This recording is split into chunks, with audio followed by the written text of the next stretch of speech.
Welcome to the Gentleman Scholars Club. In today's video, we'll be talking about Neapolitan style jacket.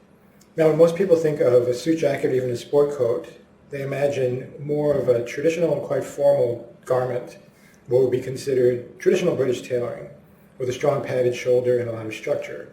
However, in recent years, as men's style has gotten more casual, even before COVID and working at home, stylish gents have turned to more casual style of Italian tailoring, specifically the Neapolitan style of Naples, Italy. There are several key features of a jacket in the Neapolitan tailoring tradition, and this is a Spear and Mackay made-to-measure Neapolitan style jacket. So it takes on most of the characteristics of the Neapolitan style as part of its appeal. So first of all is the soft shoulder, which is a characteristic of the Neapolitan style. There was no padding in here. It's called the natural shoulder. And in some Neapolitan jackets, you may even see the shirt shoulder, where there's a bit of shirring on the arm, similar to what you would have in the construction of a dress shirt. So the soft shoulder, without padding, is a key feature of that. And by not having padding, you immediately have a more casual style jacket. Another strong feature of the Neapolitan jacket is the open quarters. Quarters are these parts, the front flaps of a jacket. You can see here that they open in kind of a V shape, and that leads to more of a sort of a rakish appearance, more of a casual look to it. An important thing about having open quarters, though, is that you usually want to have higher rise trousers.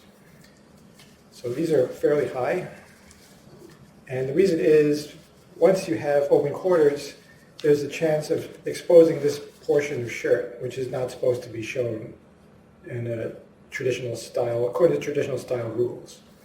So if you have open quarters, high-rise trousers, you don't see that white triangle here, or whatever color shirt it is, usually a lighter color.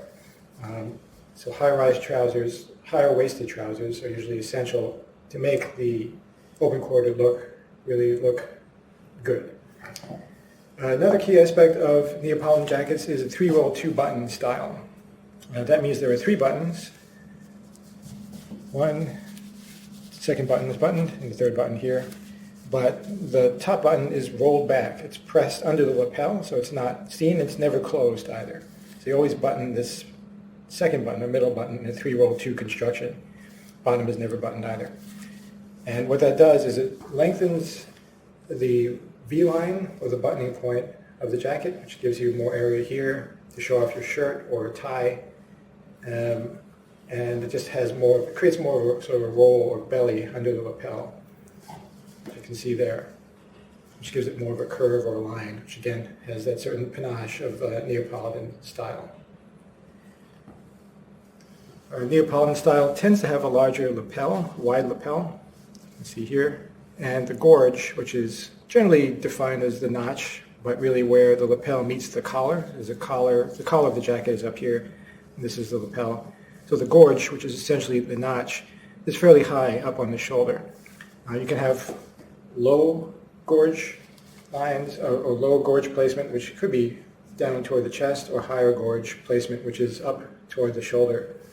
And Neapolitan jackets tend to have them higher up, which also is seen as more youthful and rakish.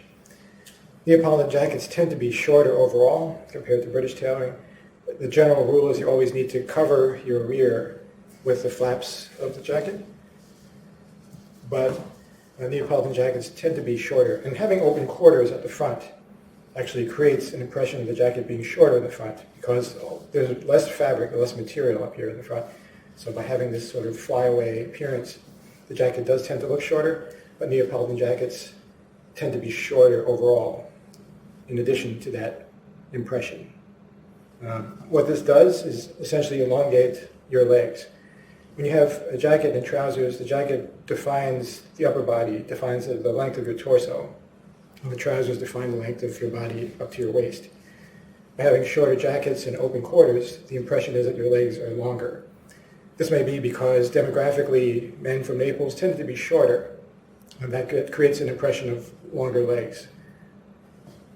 And lastly, there are some small features of the Neapolitan jacket that may not be apparent to many viewers. One is patch pockets. Usually a formal jacket will have jetted pockets, which would just be a slit here, or a flap pocket, which would be a general pocket with a flap that comes over. But these are patch pockets, which is an application of an external piece of the same fabric as the jacket to the outside of the panel.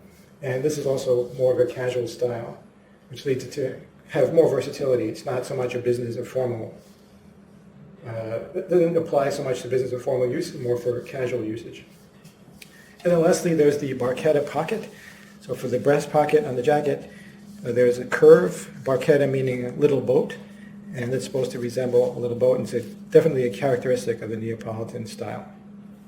Okay, so those are some features of Neapolitan jackets. They're certainly more popular these days with the hashtag menswear internet movement and the popularization of tailoring. Certainly an excellent way to wear tailored clothes in a more casual setting other than the office.